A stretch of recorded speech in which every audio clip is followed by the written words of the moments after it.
এই কাইলিগুলো একটু ভালো করে ভাঙা যায় না? ভালো করে ভাঙো, তুমি জোরে জোরে ভাঙো।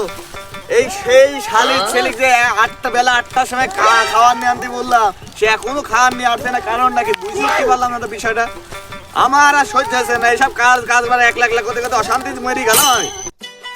সুমন্দির আজকে ঘুম তো উঠতে যাই দেরি হয়ে গেল, মাঠে খাওয়ানো যেতে হবে, দেরি হয়ে গেল বাবা গাড় মাই দিবি। সুমন্দির কি একটা কাজ দেখো তুমি।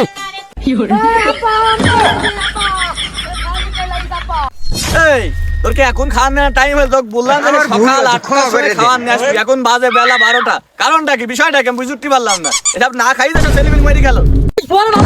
তুই কি জানিস ওই রাত্রিরে আমার ঘুমায় না, শীতে ফ্যান ওই ঘুমায় না, ওই একটা বিপদ তাহলে সকাল সকাল আমার ঘুম ভেঙে যাবে। এই শুয়োর বাচ্চা, তোর বিয়ে করার বয়স হয়েছে, এখন তোর মাথায় ঠিক মতো শক্ত হয়নি, তুই কি বাল বুঝিস? ছেড়ে বাচ্চা কয় কি রে?